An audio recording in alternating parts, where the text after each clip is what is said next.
Now, the first thing I want to show you about artificial intelligence is when you create a course, you want that course to speak to your life. So I'm going to show you something. And if we can get a volunteer here who wants to do a course, write it into chat. What course would you want to do? It's yeah, can we use AI to organize our personal budget and calculate interest on credit cards? Hmm. Interesting question. The way we humanize the chat GPT, how do we humanize? It's just language. It's just language. It's just like reading a book, right? A book is language. Chat GPT is just language. You ask it and it gives you back the information in the form of language, just like a book. You ask a book, but you have to go ahead and open it up and find the page and then read it. Chat GPT, you just ask the question and it's like the book is talking to you. So it's still human words and it's still human knowledge, just like just like a book. But ChatGPT is now able to actually take that information and just present it to you like like a human is talking. That's all it is. But it's just like a book is talking. And it's pretty amazing. It's actually like a library is talking, but like all the libraries in the world and knowledge on the internet. There's still a lot of things that the ChatGPT doesn't know about yet. But okay, so we have a first question from Veronica. I have a question. How can we use AI to organize our personal budget? Well, let's ask. Can you help me organize my personal budget? Right? So I'm just going to ask that question and we're going to see the answer come up.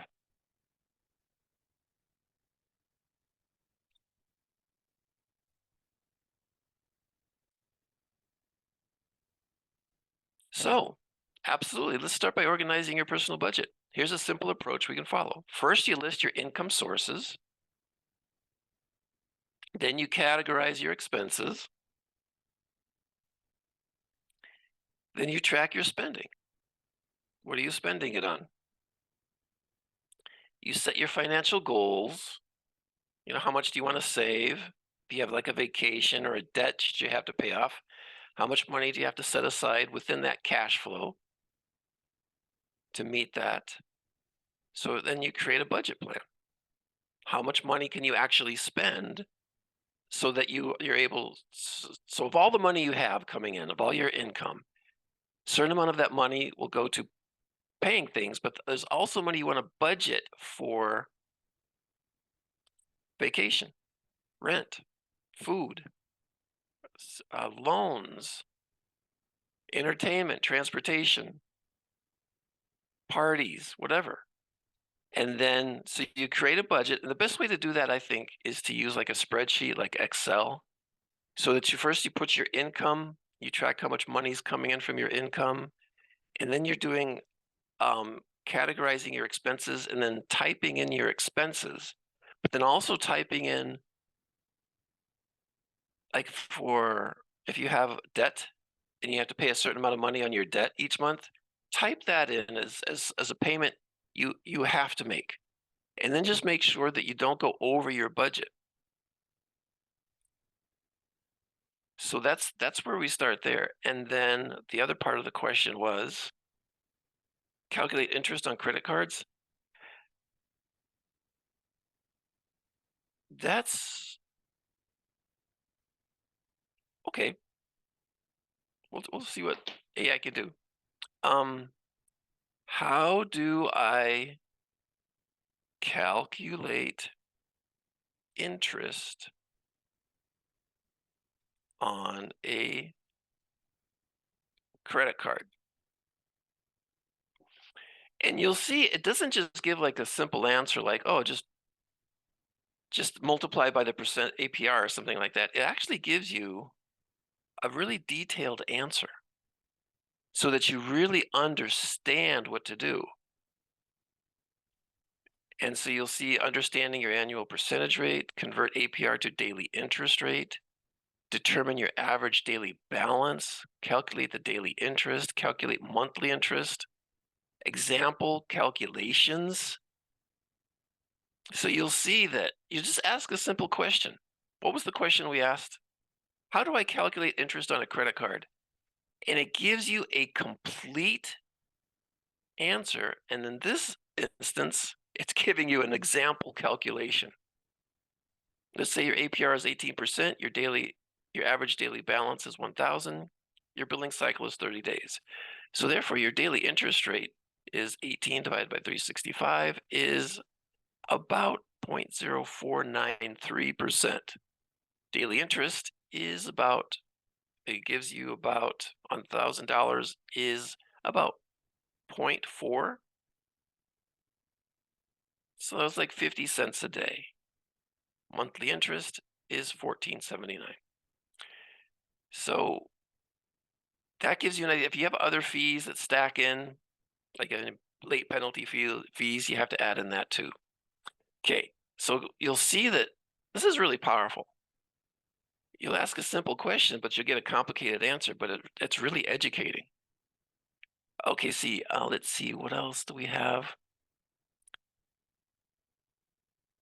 Samuel, I see access to education rights. Do you want to do that through ChatGPT? Here, let me go ahead and, what is your question? If we can do that on ChatGPT, and at the same time, I raise my hand because I don't know, is it my computer? The font seems to be very small. Can we make it slightly bigger on your side? You mean the text? Yes, on the screen. I don't know if it's only mine. Looks very small fonts.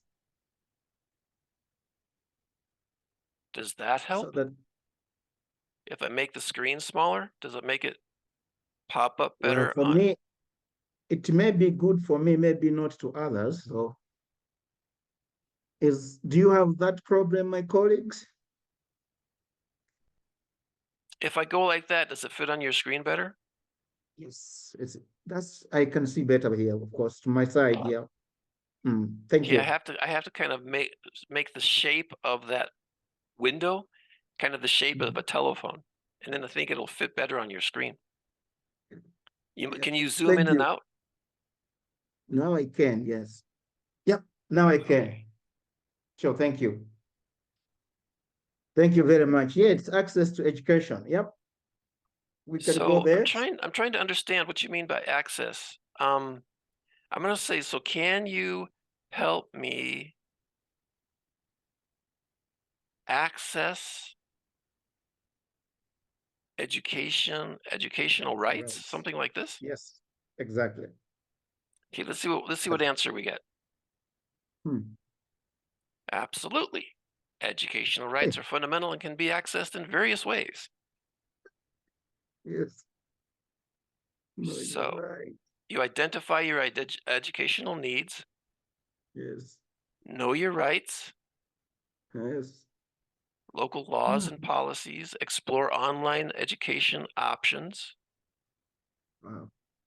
financial aid and scholarships, advocate for your rights, leverage local resources, libraries, community centers, specialized support for disabilities, low income families, and personal support, mentorship, networking.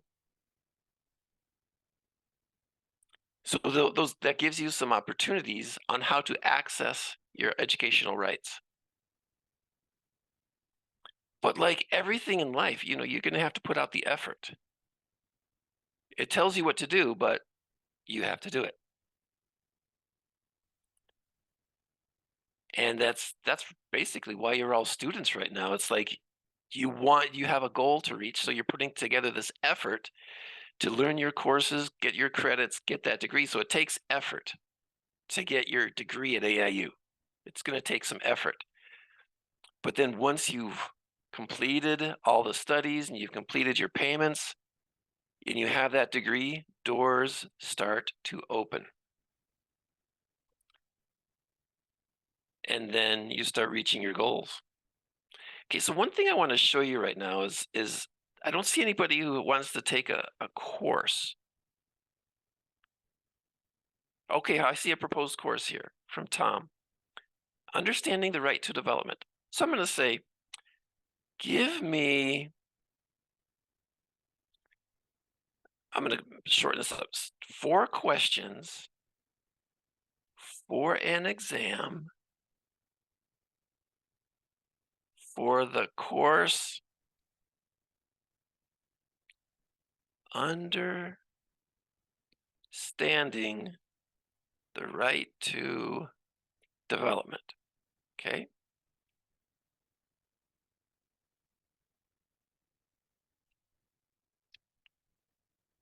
So here come the 4 questions for an exam.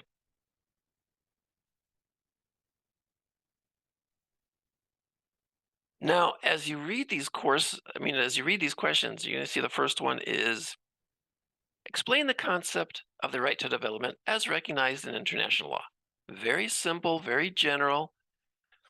That could apply to a bachelor's degree, a master's degree, a doctorate degree. Discuss its historical origins. It's like, just developing knowledge about the subject. And then analyze the relationship between the right to development and economic, social, and cultural rights. So, how does the right to development interact with economic, social, and cultural rights? So, it's starting very simple. But what I want, Tom, from you now is to tell me why exactly are you wanting to study this course? Go ahead and write into chat. Why are you studying this course?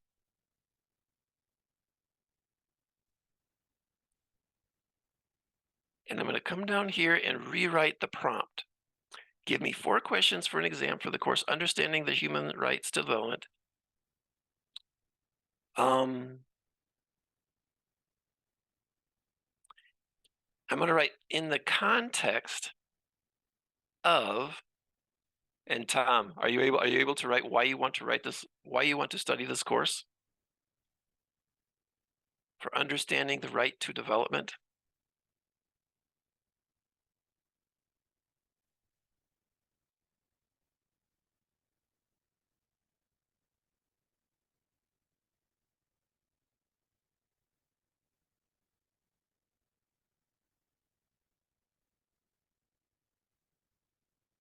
I don't see. Oh, there. Why? I am a doctoral student of international development program. So tell me, what is your interest in this topic? I want to. The idea is that I want to create questions that speak directly to what you want to study and what you want to develop. So you want you want to study the course Understanding the Right to Development. But in what context? In what is your personal context? What I want to do is create an exam specifically for you. Not just a course that anybody could take, but I want to create a course specifically for you.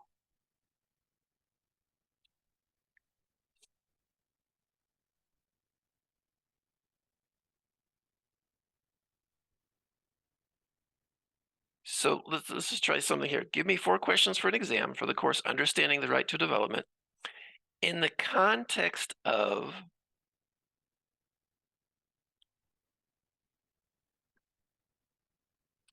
a project with international funding to concentrate. I'm just trying to put something specific here. With international funding to concentrate on what's this? Somebody give me a specific aspect of development, economic development. Education? Okay, concentrate on let's combine access to education. We'll go back to what Samuel was talking about before.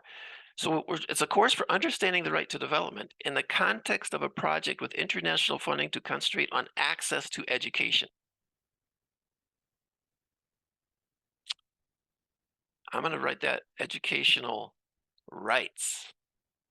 Okay, so we have the course Understanding the Right to Development, but the student really is studying that course because they're in a project to develop the access to educational rights. Okay, there's a lot of development failures, especially in sub-Saharan Africa. Yet duty bearers have not only mandate, but also institution and resources. Okay, so let's go ahead and do this one. So now I want to see, it's the same course, but now there's a different focus. Let's say you're in a project with international funding that wants to concentrate on access to educational rights. So now look at the questions. Before it was just asking, what is the right to development? What is the historical roots? No. Now it's discuss how international funding can be utilized to improve access to education in developing countries. What are the key factors that determine the success or failure of such projects? Do you see how that's much more powerful? Now you just don't have to think about what it is. Now you have to think about how to implement it. So you've taken the same course, but you've made it much more powerful. And then now you study these questions. So now question number 2, how does the right to development framework influence the design and implementation of educational projects funded by international organizations? Do you see how it becomes much more complex, but much more valuable to think that question through and write your answer? This is the power right now of artificial intelligence. Is normally you're going to go to a course in a university and everybody takes the same exam, and it's going to be kind of general questions. But now we have the ability to create exams, especially for each student, depending on what their interests are, what their projects are, what they're working on. And then we get specific questions to help them develop exactly what they need for their career to make money and to get their projects moving. So you can see the difference here. It's the same course, understanding the development on educational rights. Let's go ahead and change this up a little bit back to what Tom was saying.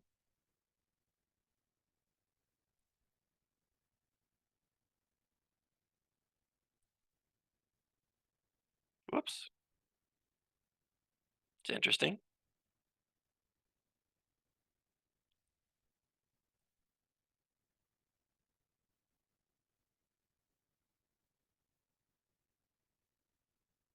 I've never been kicked out of the program before. Huh, interesting. Okay, so now we'll say, give me 4 questions for an exam for the course Understanding the Right to Development in the context of, and as Tom writes up here, in the context of,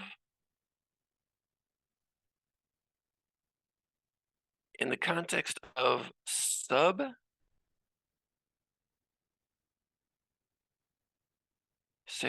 Africa, where so I'm just going to write exactly how you would write it. The duty bearers do not mandate and institutions do not have enough resources. So I'm trying to get a sense of how to write this. Okay. So now here are the questions. And now you're going to see it's the same course, right? Understanding the right to development. But now it's within a different context of the particular student. And so now, first one is to critically analyze the challenges of implementing the right to development in sub-Saharan Africa where duty bearers are not mandated. Discuss the specific challenges faced in promoting the right to development in contexts where governments or duty bearers are not fully mandated or committed to this right. So it makes you focus in on exactly what your interest is and what what you see as the problem and what you want to really study and understand as as Tom, right? Where this is the questions for Tom. And number two, how can NGOs and civil society organizations play a role in promoting the right to development in sub-Saharan Africa, particularly in situations where state institutions lack the resources to fulfill their obligations, right? So it makes you think about analyzing why they don't have enough resources. What makes you think they don't have enough resources? How are you sure? How can you measure the right amount of resources? And then how can you use NGOs and civil organizations to play a part in bringing in the proper resources to have the development um, to that right to development, right? So everybody has the right to development, but it's going to require those resources. So it's making you focus your studies and answers to these questions on the resources that you're going to need for sub-Saharan Africa. Do you see how powerful that is now for Tom? And now we'll come now just for a moment. Let's come back up and look at that first question. Give me 4 questions for an exam for the course Understanding the Right to Development. Define the right to development. Explain the concept of the right to development as recognized. It seems very boring right now, doesn't it? It's just, just define what it is, right?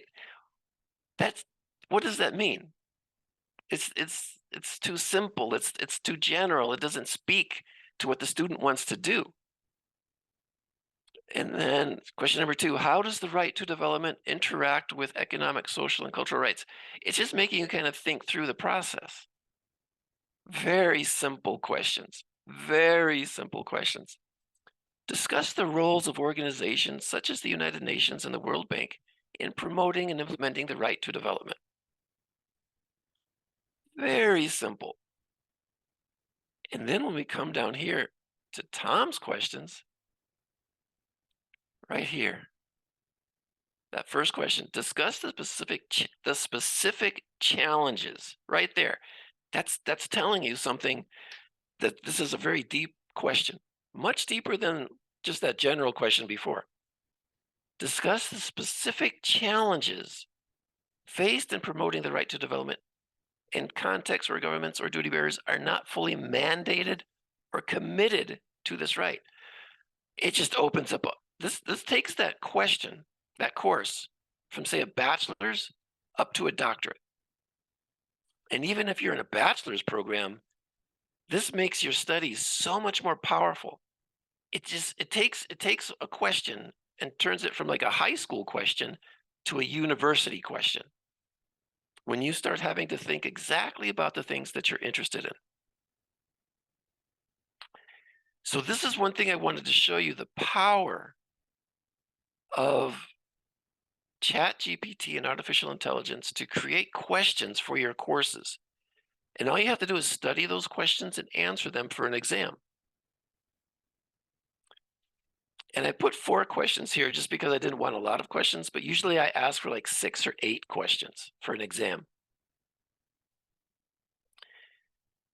And you get the idea. So if you're going to say, give me 6 questions for the course on international relations, you'll get 6 questions that are very general. And then if you say, no, give me 6 questions for a course on international relations within the context of sub-Saharan countries trying to develop programs for development where they're working together. Well, now you're going to get a whole different set of specific questions for that. And so when you're developing your assignments, use artificial intelligence to focus the questions in on exactly what you want to present in your courses, on exactly what you want to study. And this is a huge, huge advancement of artificial intelligence that now universities, AIU, I don't think other universities are using this yet because they give the same exam to all the students and then compare the results and do a curve for grading. So all the students get the same exam. But here, your learning is much more powerful because each exam is specifically speaking to the student, each student. Like here at AIU, each student is unique and unrepeatable. Okay, so let's create exams that are unique and unrepeatable for each student. And this is how we do it with artificial intelligence.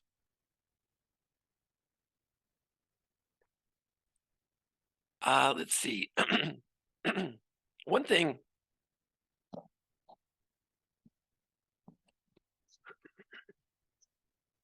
I do want to show you is something really interesting.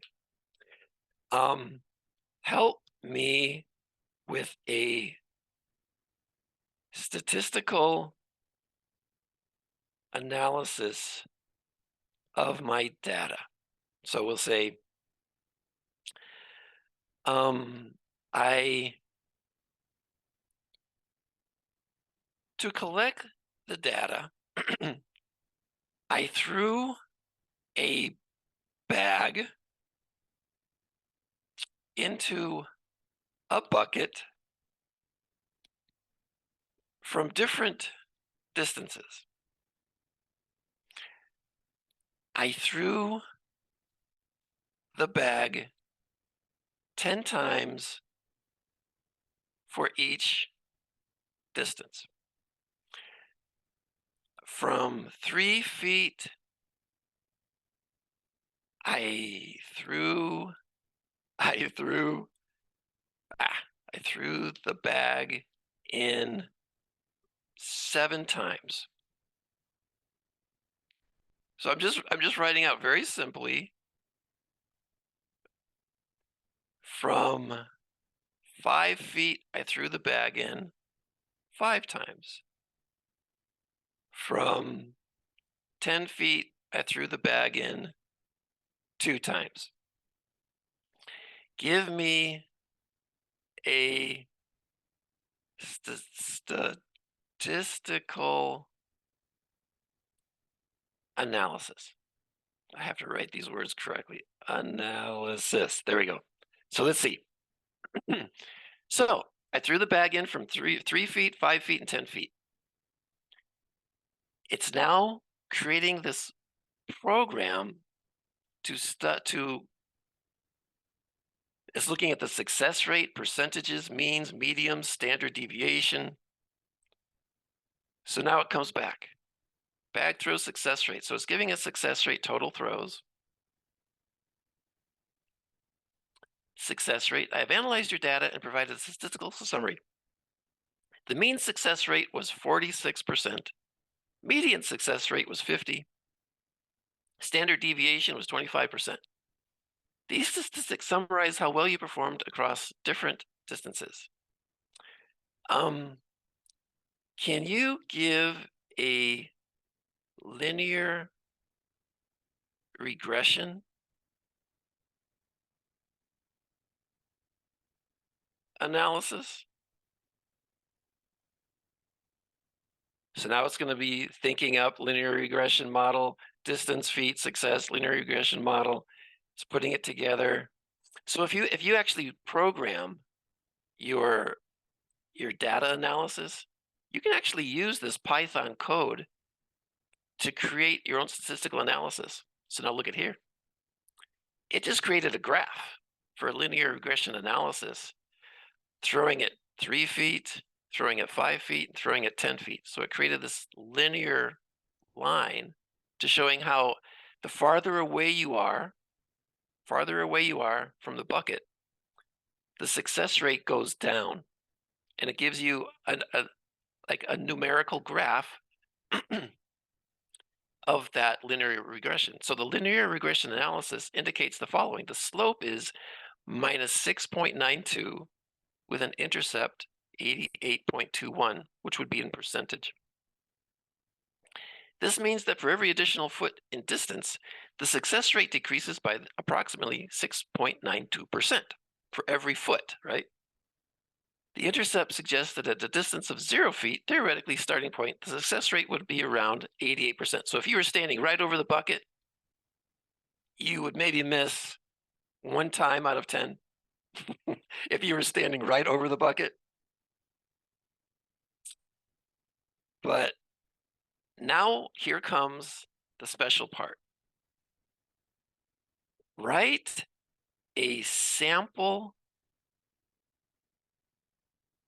discussion of this statistical analysis for an essay. Do you see what I'm doing there? It came back and gave me some information. It did the analysis of the throwing the bag into the bucket. And now I'm saying, okay, write up a discussion.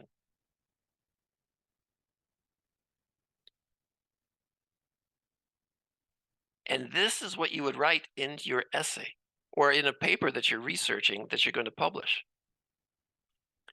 People who are researching and writing up papers for publication are using artificial intelligence to help them write their research papers that they're publishing.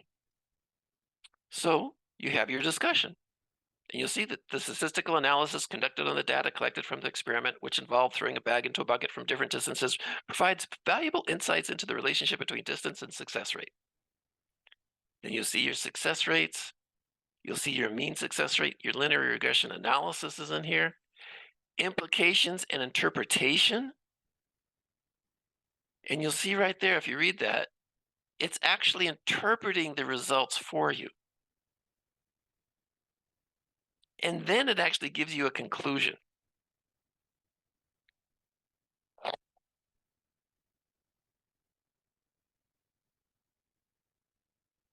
The statistical analysis reveals a strong inverse relationship between the distance and success rate in this bag throwing task. The results emphasize the challenges posed by increased distance and suggests potential areas for further exploration to optimize performance in similar activities, right? So we did a very, very simple experiment, just throwing a bag into a bucket. All you have to do is take your own data. You take your own data, write it into ChatGPT, and then ask it to do a statistical analysis. I'm gonna do another one here. Do a statistical analysis of a question in my questionnaire. The question is, I'll put it in quotes, um, does your employer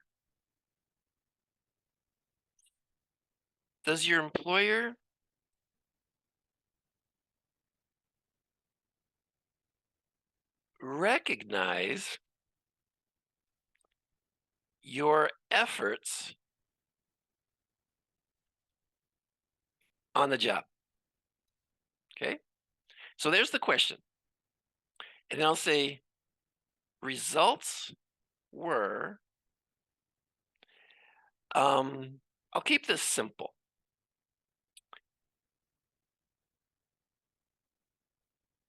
So the question is, does your employer recognize your efforts on the job?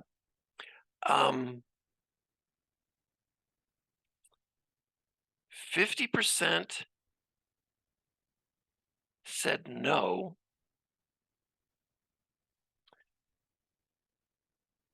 30% said maybe. I'll keep this simple. 20% said yes. Do a chi-square analysis of this data.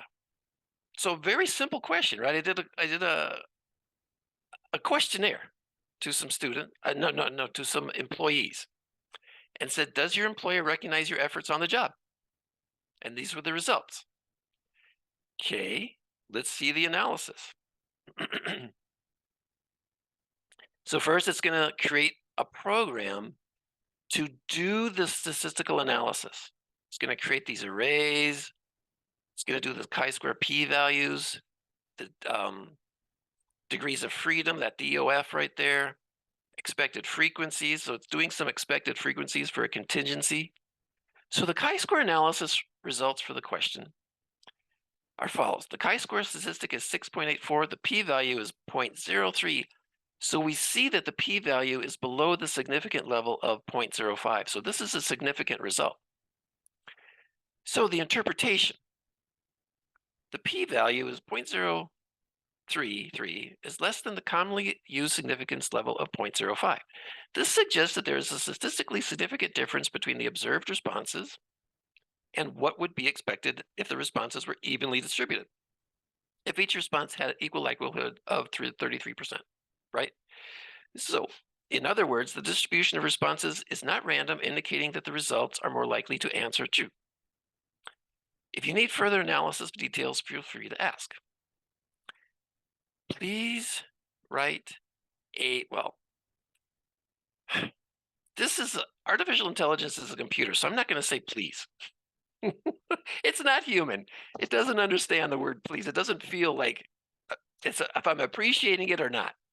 It doesn't, it's just a book, right? It's just a library. So write a discussion and interpretation of the results.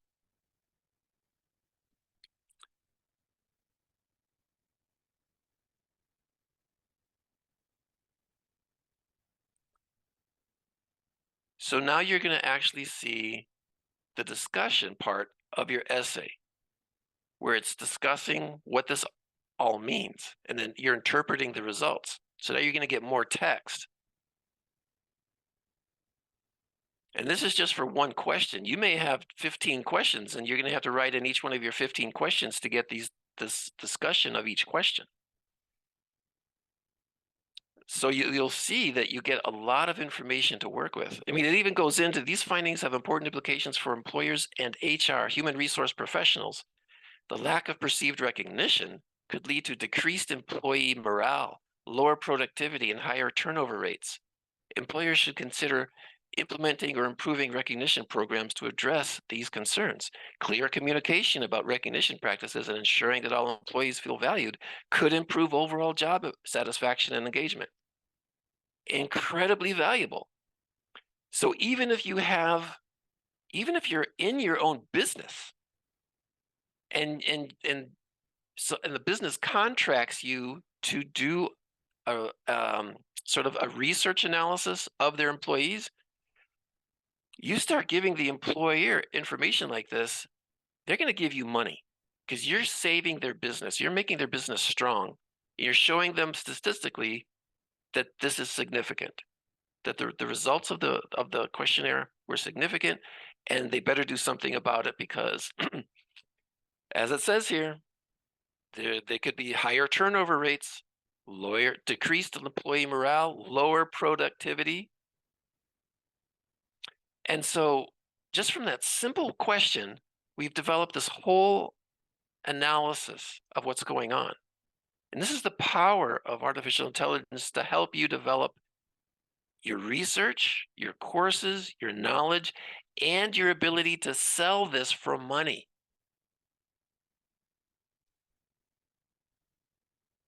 Think about that. I'm showing you things here that you can sell as a service to different organizations, businesses,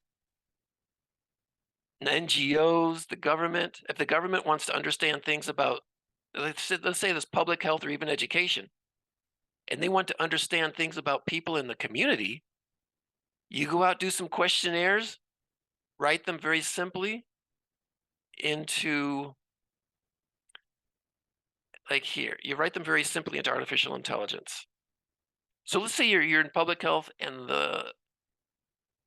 the public health department wants to know if they're doing maternal care, health care, and they want to know if the mothers with babies know anything about that they need enough iron in their body or in the baby's body in their diet in order to have a complete diet. So you may ask, what do you are you aware of the importance of iron in your diet, for example? And you get these results. And then you ask the questions, you get a certain percentage of yes, maybe, no, I don't know, kinds of answers.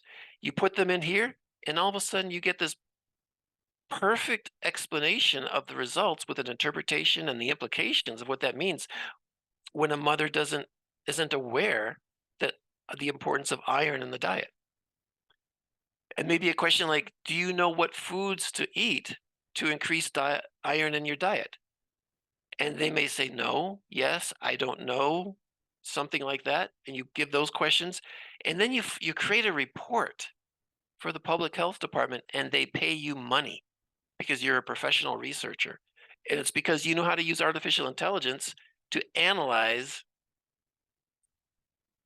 these questions, to analyze the results of the data. And just and so artificial intelligence, I saw a question earlier in chat where someone said, be careful because artificial intelligence is going to create unemployment. Artificial intelligence is going to take away our jobs. No, artificial intelligence is creating jobs. You just know how to you have to know how to use it. So here you go ahead and go to the public health department and say, I'm going to do a research project for you. How much can you pay me to do this research project for you so that you understand what's going on in your own community? They'll give you some money. You go out, ask a lot of people the questions, get your results, come back into artificial intelligence, and write your report from what you're seeing here. And then you give them the report, they pay you the money. You just created money. You just created a job for yourself with artificial intelligence. There's just so much you can use artificial excuse me.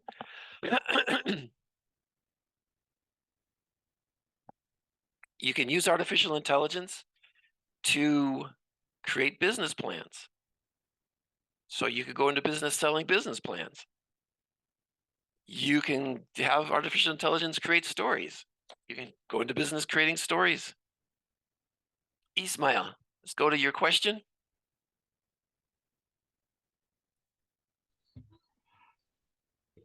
Good morning, sir. Good morning, good evening, good afternoon, good Good night. What afternoon, yes, time is sir. it there? Yeah.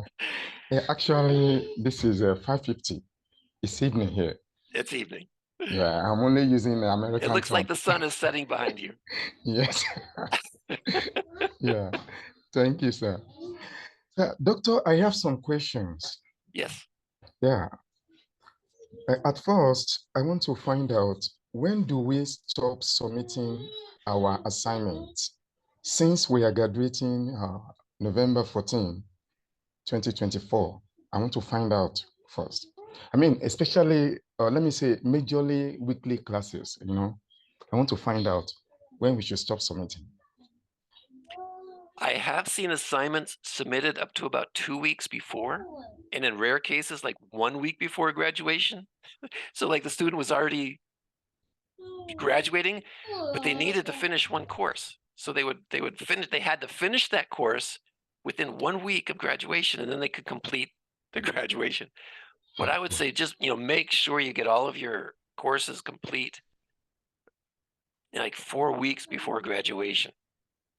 4 weeks. Yeah, and you'll have to make sure that you're in phase 4. If you're not in Okay. phase 4, you won't be able to do graduation. But if you're in phase 4, you can still do in phase 4, you can do all the courses from phase 1, phase 2, and phase 3. Okay. All So right. it's great to be in phase 4 because you can actually start preparing your graduation. And if you still need to do more courses, you can still do more courses in phase 4. Phase 4 is the best place to be Okay. because Yes, sir. you can prepare your graduation and do any course you want, and you're not in a rush. You're not hurried to graduate. Okay, So sir. are you in phase 4, Ismail? Yes, I am. Oh yeah, It's then for you have the time to control your graduation, control your courses, and control, when you're gonna get that degree and be a success with it. So yeah, you're in okay, control. sir. Once you have enough course credits to get into phase 4, you are in control of your Sir. graduation. So that's one thing Yes, to sir. think about, everybody, is if you're in phase 3 right now, try to get to phase 4. It's really good to be in phase 4. If you're in phase 2, think about just trying to get to phase 4. Get enough courses done, get your course credits up there, get yourself into phase 4, and then you Okay, can sir. control your graduation. Yeah. The second question, sir. Hello, sir. Hello? Hello, I'm right here. Yeah. Yeah. The second question is this, sir. Is it possible for a student to obtain 2 diploma certificates at the same time in AIU? Can you repeat that question again so I understand it correctly? Okay. The question is this. Is it possible for a student to obtain 2 diploma certificates at AIU? I mean, at the same time at AIU? I mean, when you're in a live class like this, Hello? you can actually, can you hear me? Yeah, I can hear you now. Yeah, when you're in a live class like this, you actually can receive a certificate for these live classes. But for other classes, we don't have certificates for each class. What I mean is this, doctor. Hello? Hello, I Hello? can hear you.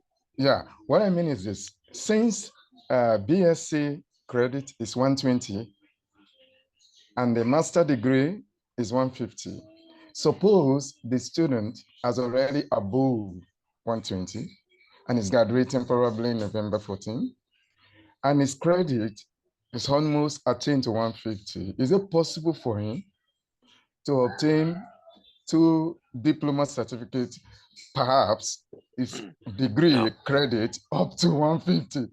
no. This is what I want to find out. If you're in the bachelor's program and you only need 120 credits to graduate, Yeah, if you go up that's to my bachelor 150, degree. that's still within your bachelor's program. Okay, BSc program. You have to enroll in a separate master's program after you finish the bachelor's. All right. So now we do have a dual program where you can get a bachelor's and a master's. So in that case, when you get up to 120, then your master's program starts. But you have to enroll in a dual program. So then when you start getting more credits but beyond that 120, those get applied to your master's. But it takes enrolling in 2 different programs to get All that right. done. All right. Thank you, sir. I see a question here about the artificial intelligence analysis that we're doing here for research. The question is, when you're using artificial intelligence to do your research like this, can it be authorized as your own research? Yes. Actually, you do not have to, in your bibliography for your research report, you do not have to recognize artificial intelligence. Only in very, very high and very advanced research, like medical research, psychological research, very scientific research, they are required to say how they use artificial intelligence, what prompts they used, what date did they use that on. It actually show a report. But if you're just doing basic reports and essays and in-house research projects for a business of yours, you do not have to tell anybody that you're using artificial intelligence. No, it's just like you just don't. You just give the report, and the facts speak for themselves. You don't have to tell people how you got it. And so, and that helps you maintain the privacy of your tools so that other people won't use them. You know how to use them. You know how to develop them. You know how to create reports. What I'm going to do at the end of this class is I'm going to copy everything I just did, put it into a Word document. Let me do that right now, because I know some of you may be leaving soon. So I'm just going to grab everything, come over here into a Word document, and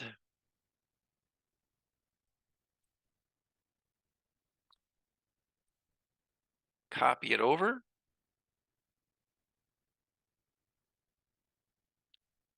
And save it. So you can actually look at what we did here and study it. Okay. AI tests. Okay. So now I have to close this down. Where's that button? I have things overlapping, so I can't get the buttons. There we go.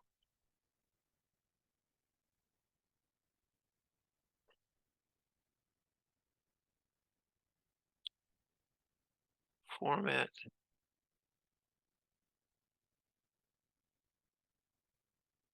There we go. So coming up to downloads, AI tests. So I'm putting up a document into chat right now, AI tests. And that's everything we just did on artificial intelligence. So that way you'll be able to see the questions that I put in. You'll be able to see the answers. And so you'll be able to see, I'm not sure if it's going to give you this section for the Python code. You may not even need it probably, but the text part, like this, all this part down here, all that text part, that's in the document. But the important thing is to see the questions that I asked, right? The questions that I asked. All you have to do, they're very simple, short questions. But if you just know how to write those questions and then get these answers, it's amazing how powerful this information is. But the only if you're doing a research project in your community, the only way to get that information is for someone to go out there and do the questionnaire and get the information so that people can use it.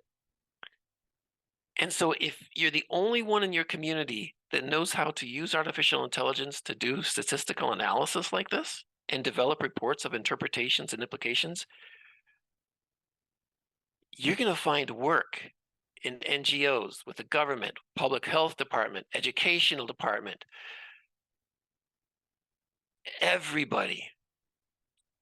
I mean, I even went to vendors on the street who would sell things from tables, and I would help them by doing statistical analysis. This was about 15 years ago, I'm thinking. Yeah, probably about 15 years ago. This was in Hawaii.